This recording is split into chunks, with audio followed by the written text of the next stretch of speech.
The sound of laughter filled the Langford Estates garden, bright, unrestrained, and startlingly alive.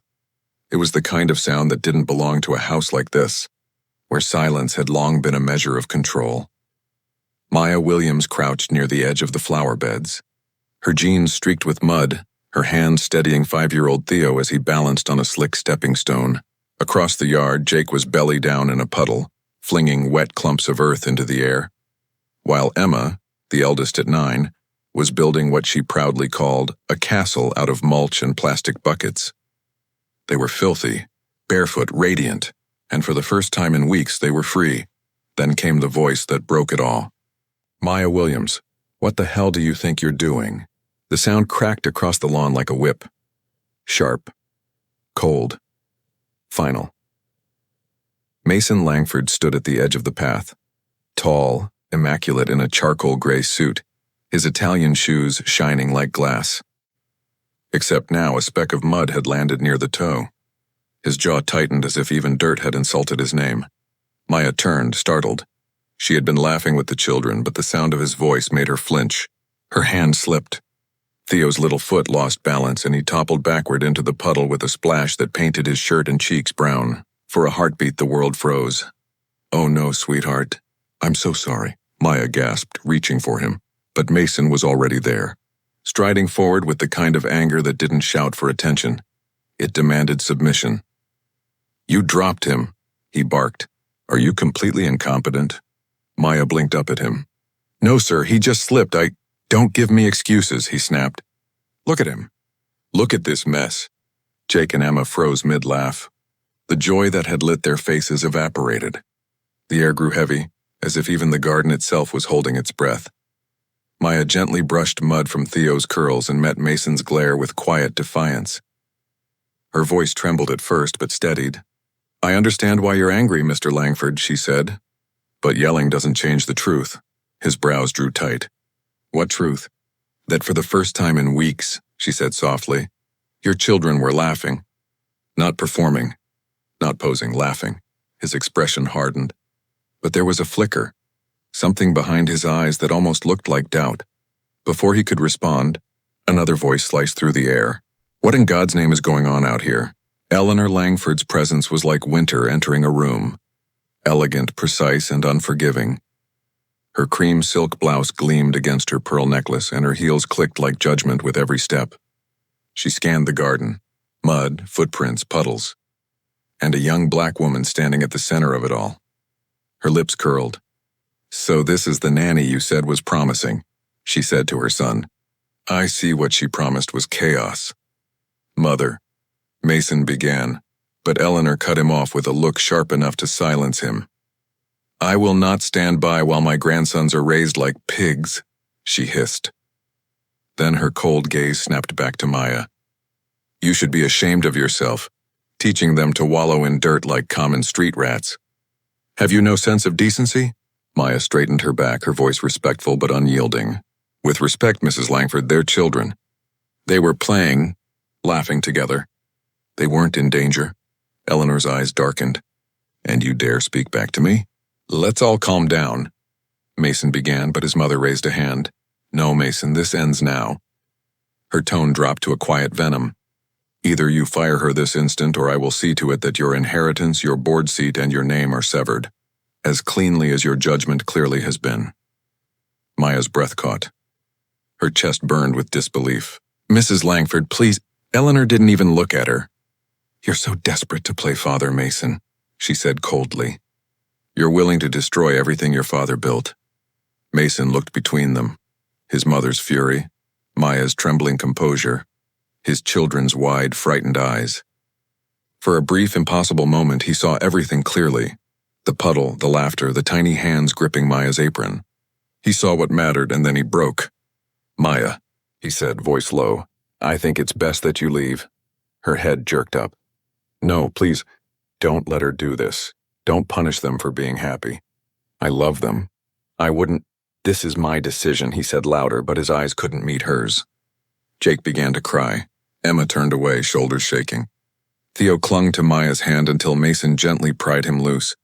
Maya knelt, kissed each small forehead. "You did nothing wrong," she whispered through tears. Don't ever stop playing.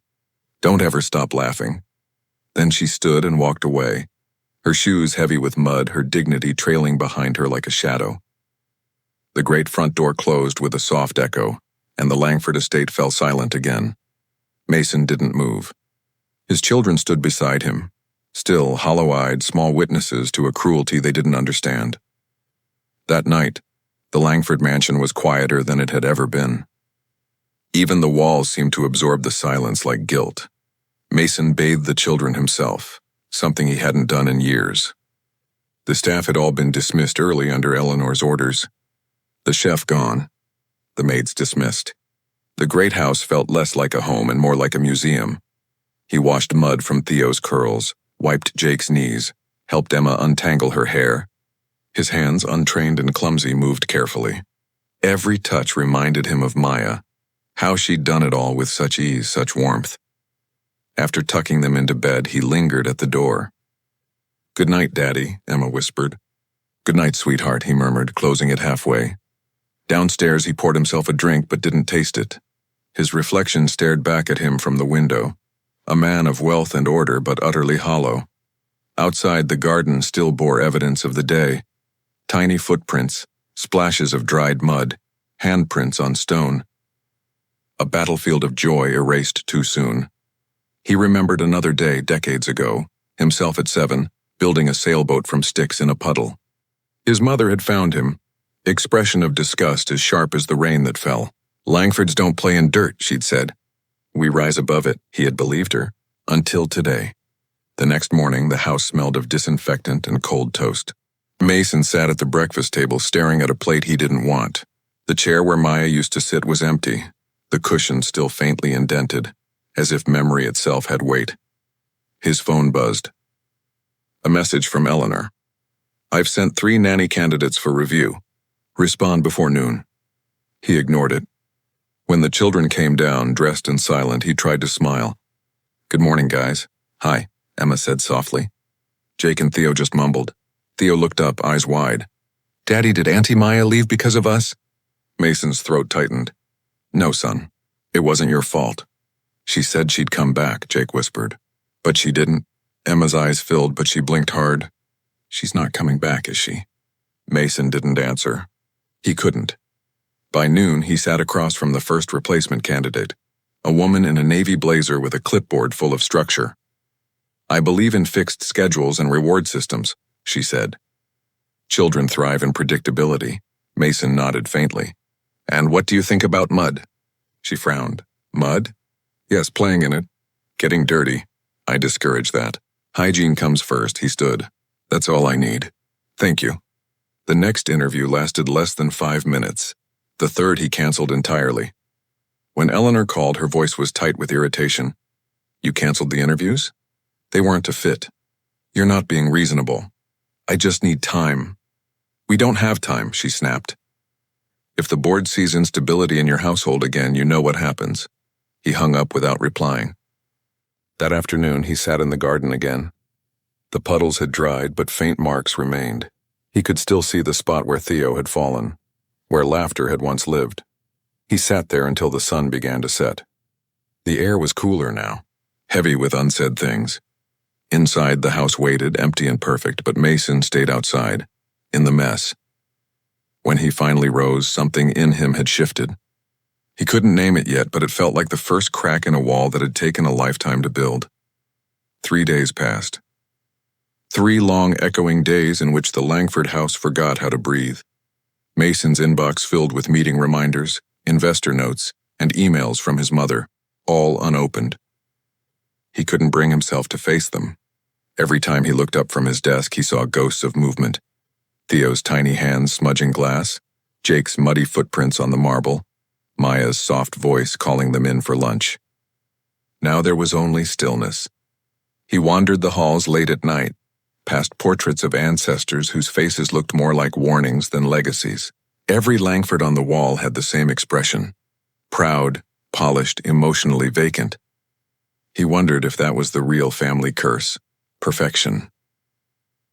On the 4th morning, sunlight broke through the mist, painting the vineyards gold. He should have felt relief. But beauty without warmth was just another kind of emptiness. The children came down for breakfast, dressed neatly by the temporary housekeeper. They sat quietly staring at their plates. Mason poured them milk, trying to pretend everything was fine. "Did you sleep well?" he asked. Theo poked at his cereal. "I dreamed Maya came back," Jake whispered. "She made pancakes." Emma said nothing. Her fork clinked against her plate like a clock ticking between them. Mason forced a smile. "She's busy right now," Theo frowned. "Busy doing what?" He couldn't answer. So he said the first safe thing that came to mind. "Helping other kids." He flipped a page and stopped on a photo of Caroline, his late wife. She was laughing on a picnic blanket, barefoot, hair tangled by wind. Maya had been there that day too, crouched behind the twins, helping them balance for the picture. She hadn't meant to be in the shot, but there she was, half visible, all heart. Caroline had said that day, "We need more moments like this." Mason. Days where the house breathes. The house hadn't breathed since. He closed the album gently and sat back. The rain outside had softened to a drizzle. The house was still, almost listening. He whispered, "It's time." The next morning he got in his car and drove. The city greeted him with chaos. Fog, sirens, wet pavement shining like mirrors. He followed an address he'd gotten from a quiet voice at the agency.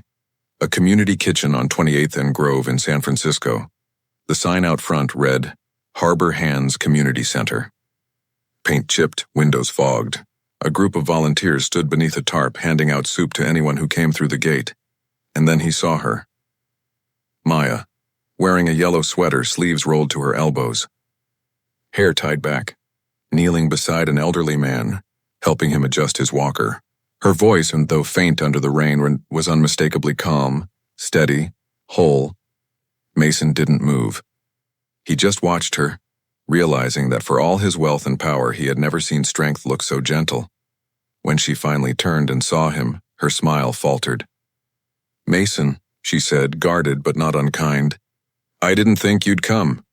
"I wasn't sure you'd still be here," he replied. "Why now?" He took a breath. "Because I can't explain to my kids why someone brave and kind just disappeared, unless I try to bring her back." Maya crossed her arms. "You said I was just doing my job." "I was wrong. You let your mother humiliate me," she said quietly. "I know. I was weak," Mason said, "but I'm not that man anymore." She studied him for a long moment, as if testing the truth behind his words. Then she nodded toward the shelter door. "We're serving lunch. You came all this way, you might as well roll up your sleeves." Inside, Mason found himself behind a table, ladling soup into plastic bowls. His tie was gone, sleeves rolled up. The work was clumsy, humbling. He spilled twice, burned his hand once. Maya laughed softly but didn't correct him. She just kept serving beside him. He noticed how people looked at her, not with pity, but with trust. That kind of respect wasn't earned in boardrooms. It was earned here, with hands that gave more than they took. When the rush ended, Maya handed him a bottle of water. "You survived," she said. He smiled faintly. "I missed your muffins." "I missed your sarcasm," she teased. Then after a pause, "How are the kids?" "They miss you," he said. "We all do." Maya looked away. "You can't just come here and expect—" "I don't," he said. "I came to tell you I gave it up," she frowned. "Gave what up?" "My inheritance. The board seat. The Langford Foundation. My mother made me choose, and so I did." Her eyes widened. "You gave up all of that?" "I realized something," he said softly. "Power doesn't keep a home warm. Legacy doesn't hold your kids when they cry. I want to be someone they run to, not someone they obey." Maya exhaled slowly, disbelief melting into something gentler. "So what now?" "That depends on you," Mason said. She smiled faintly. "I'm not coming back for your sake." "I wouldn't ask you to." She hesitated. "Maybe odd for theirs," she said softly. "And maybe a little for mine." Mason felt something in his chest uncoil, like a knot finally loosened. She stood, tugging at his sleeve. "Come on, Langford," she said, teasing. "We've got dishes to wash." He followed her inside, heart lighter than it had been in months. 2 days later, rain returned to Napa. Gentle this time, like a blessing. The Langford estate buzzed with quiet anticipation. Mason stood in the foyer, his white shirt sleeves rolled up, muddy footprints on the marble. He didn't care. Today wasn't about appearances. Maya was coming back, not as a servant, not as a symbol, but as herself. He heard the crunch of tires on gravel, then the soft thud of a car door closing. He opened the door before she could knock. Maya stood there, jeans, cream sweater, boots damp from the rain. A leather satchel on her shoulder, no apron, no disguise. "You're early," Mason said. She glanced at his bare feet. "You're muddy," he smiled. "Progress." "Maybe," she said, fighting a smile. "Are you sure about this?" He stepped aside. "Welcome home, Maya." For a heartbeat, she just stood there. Then she crossed the threshold. The smell of cinnamon and old wood wrapped around them both like memory. And then, the sound of footsteps. 3 sets of them rushing down the hall. "Maya!" Jake, Theo, and Emma collided with her at once, nearly knocking her over. She crouched down, arms wide, tears mixing with laughter. Emma buried her face in Maya's shoulder. "Are you staying this time?" Maya looked up at Mason. He nodded. "Only if she wants to." Maya's voice trembled. "Then I choose yes." The children cheered. That night, the Langford kitchen was chaos again. Flour on counters, eggshells in the sink, laughter everywhere. Maya helped the kids make dinner while Mason leaned against the doorway, just watching. For the first time, he didn't feel like a stranger in his own home. When Emma proudly showed Maya a crayon drawing of their family, 5 stick figures labeled us, Mason turned away, blinking hard. He walked into the sunroom and called his mother. "You really want to do this?" Eleanor's voice was as sharp as ever. "After everything I warned you about?" "I'm not calling for permission," Mason said calmly. "I'm calling to tell you I'm done. You threw away your father's empire for a woman who wiped children's noses. I refuse to raise my kids the way I was raised," he said. "She didn't manipulate me. She showed me what love looks like when no one's performing. She's not one of us." Eleanor hissed. "She's better than us," Mason said quietly. "You'll regret this." "I already regretted becoming the man you wanted," he replied. "I don't regret leaving him behind." There was silence on the line. Finally, she said, "Don't come crawling back when you lose everything." "I won't have to," he said, "because now I finally have something worth keeping." He ended the call. Outside, the rain thickened, but inside, the air felt clear for the first time. Later, as the kids slept, Mason found Maya on the back porch with 2 mugs of tea. They sat in silence, listening to the night breathe. "I didn't expect her to leave so easily," Maya said. "She didn't," Mason replied, "but I did." "Do you think she'll come back?" "Probably," he said. "But next time she'll be walking into our home, not hers." Maya smiled faintly. "And what exactly are we doing, Mason?" He thought for a long moment. "Whatever you're ready for." "That's not an answer. It's the most honest one I've got." She laughed softly, the kind of laugh that forgives what words can't fix. Weeks passed. The vineyard turned gold, the children louder, the house alive again. The mud maze in the garden was rebuilt, this time with Mason down on his knees beside them, hands dirty, heart clean. When Jake shouted, "New rule! No shoes in the maze!" Maya laughed from the porch. Mason looked up, grinning. Approved. That afternoon, Eleanor arrived unannounced. She stepped into the foyer, pearl earrings gleaming, eyes scanning the lively chaos. The smell of cinnamon and rain filled the air. "What is that smell?" she demanded. "Childhood," Mason said. Her lips thinned. "She's still here." "Yes," Mason said evenly. "And she's staying." "She's not your kind." "I know," Mason said softly. "She's better. You're ruining everything your father built. I'm rebuilding what he forgot, starting with this family." Eleanor's voice faltered. "You've changed." "That was the point," Mason said. She stared at him for a long time, searching for weakness and finding none. Before she turned to leave, she looked at Maya, who stood quietly behind Mason, holding Theo's hand. Something flickered in Eleanor's eyes. Not approval, but recognition. "Don't let them forget who they are," she murmured. Maya smiled gently. "That's exactly why I'm here." Eleanor said nothing more. She walked out into the rain. That night, Mason and Maya sat by the fire. The children were asleep upstairs. The house hummed with warmth. Mason looked at her, quiet. "You ever think about how it all started?" "Just a puddle in the garden," Maya smiled. "The best things start messy." He reached for her hand. Then maybe we'll keep a little mud around. She squeezed his fingers. Deal. Outside, the rain began again, soft, rhythmic, alive. For the first time in years, the Langford house didn't shrink from it. It breathed. Why can't she help us? Jake asked softly. That one hurt. There was no clever lie big enough to hide the truth. Because your father made her leave. After breakfast, Mason escaped to his study.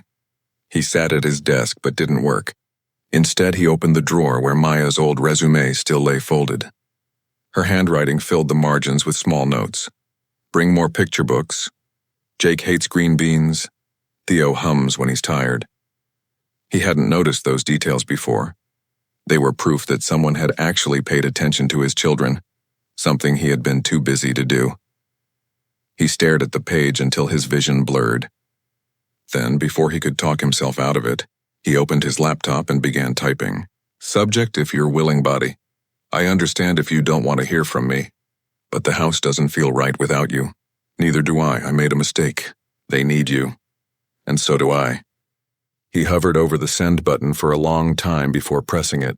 Then he closed the laptop and sat in silence, listening to the wind moving through the vines outside. That night, Mason tried something new. After dinner, he gathered the children in the playroom. The air in there still smelled faintly of Maya's lavender soap. The shelves were neat now, too neat. No toys scattered, no crayons out of place, a story time? He asked, forcing a cheerful tone. Emma looked surprised. You never do story time. Well, maybe I should, he said. He picked up the picture book Maya always read, The Brave Hippo. He sat cross-legged on the rug and began reading aloud. His voice was steady but mechanical. He didn't know the rhythms, the funny voices, the little pauses she'd always used to make the kids giggle. Halfway through, Emma stopped him. No, Daddy, the hippo isn't scared there. He's brave. Right, Mason said, correcting himself. Theo frowned. You forgot the giraffe. There's no giraffe in this one, Mason said. There was when Maya told it, Jake mumbled. Mason hesitated. Then he smiled faintly. Well, maybe we can add him back in. And so they did. They invented a tall, clumsy giraffe named Henry, who helped the hippo cross a river made of jelly beans. The kids' laughter started small, a single giggle from Theo, then grew into full, messy laughter that filled the room like sunlight breaking through dust. And Mason laughed too. A sound so real it startled even him. Outside the door, Eleanor Langford stood listening. She had come to remind her son of an upcoming charity gala, but froze when she heard the noise. Laughter. The kind she hadn't heard in that house since Mason himself was a boy. Her expression didn't soften. Not yet. But for the first time, she didn't interrupt. She turned and walked away in silence. Later that night, Mason sat alone on the porch steps. The stars were bright, scattered like forgotten promises. His phone buzzed him a new message. He grabbed it quickly, his pulse quickening. It wasn't Maya. It was Emma, texting from her tablet upstairs. Daddy, when I'm sad, I draw Maya. Want to see tomorrow? He smiled through the ache in his chest and typed back. I'd love that, she replied almost instantly. Maybe if we all wish together, she'll come back. He stared at those words for a long time, the soft glow of the screen lighting his face. Then he whispered to the night, I hope so, sweetheart. I really hope so. The wind rustled through the jasmine vines. The ribbons on the porch chime, the ones Maya had tied for the twins' birthday, fluttered and sang softly in reply. Morning brought no answers. Maya hadn't responded to his email. No reply, no bounce back, just silence. He tried calling the agency again, pretending it was about paperwork. The woman on the line said, Miss Williams terminated her contract the same day she left your home. No forwarding information was provided. Did she say where she was going? He asked. Only that she needed to take care of family business, the woman said politely. I'm sorry, Mr. Langford. Mason thanked her and hung up. But he didn't believe Maya had left for family reasons. She'd left because of him, and because of what his mother had done.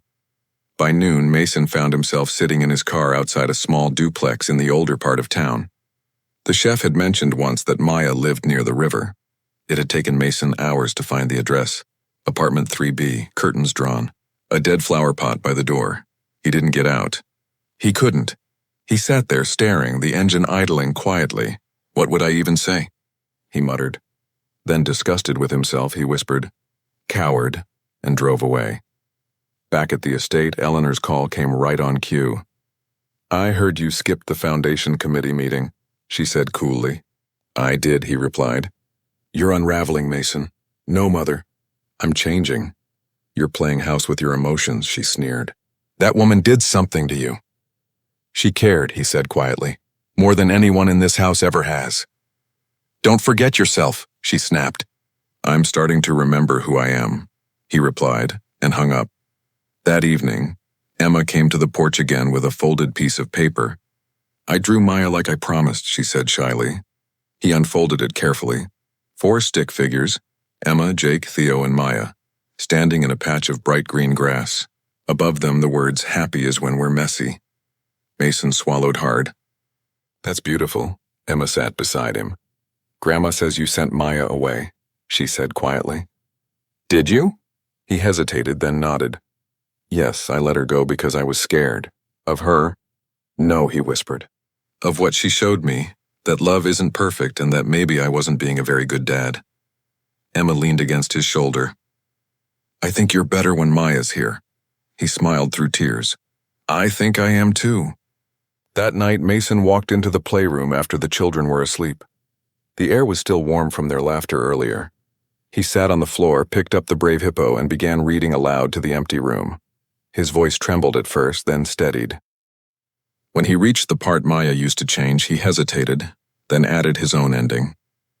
And the hippo said, "It's okay if I fall because now I know someone will always help me up."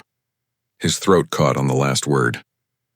He closed the book gently, his fingers lingering on the cover. By the window, Maya's old apron still hung on the chair, folded neatly, forgotten, but not gone. Mason whispered, "I miss you." And for once, he didn't hide it. The next morning brought gray skies and the smell of rain. Mason made coffee and stood by the kitchen window staring at the garden. The puddles had dried into faint scars on the soil. The grass was perfect again, lifelessly perfect. He didn't want perfection anymore. He called the housekeeper in. "No one cleans the garden today," he said. "Leave the footprints." The woman blinked, uncertain. "Sir? You heard me." When she left, Mason smiled faintly.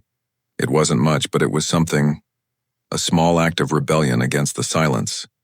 He opened his laptop again, hoping for a reply. Nothing. Still, he left the inbox open, as if believing might be enough. The storm came suddenly. Dark clouds rolled across the hills of Napa Valley, swallowing sunlight and quiet alike. The wind bent the vineyard rows into waves of green and shadow, and the Langford estate, once proud and gleaming, looked almost human in the gray. Mason stood in the sunroom, coffee in hand, watching rain streak down the glass. Each droplet slid like a slow tear. He held a chipped ceramic mug, Maya's favorite. It had no handle, something she once joked about. "Keeps my fingers awake," she'd said. He never noticed she had a favorite cup until she wasn't there to use it. Behind him, small footsteps padded across the marble floor. "Can I sit with you?" Emma asked, clutching her blanket. "Of course," Mason said, shifting on the couch. She curled beside him, pulling the blanket over both of them.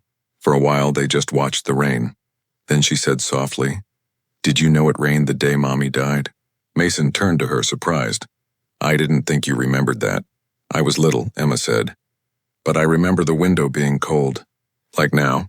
He nodded slowly. "It was raining in Boston that night, too." Emma opened her sketchbook. "I drew something." She showed him a page, a crooked little house under a gray rain cloud. Inside stood a small figure at a window. Outside, a taller one held an umbrella over 3 smaller ones. "That's Maya," she said quietly. "She kept us dry." Mason's throat tightened. The picture said more than words could. "I want her to come back," Emma whispered. "But if she doesn't, I want you to be like her." He looked at her, eyes soft. "Like her?" "Kind," Emma said simply. "And warm." The rain grew louder, tapping the windows as if to agree. Mason wrapped his arm around her. "I'll try." She didn't say anything more. She just leaned her head against his shoulder. Later that night, after the children had gone to bed, Mason found himself in his study again. A photo album lay open across his knees. Yellowed pages, frozen smiles. His father rigid in tuxedos. His mother elegant as ice. Himself a boy in blazers and polished shoes. Never messy, never real.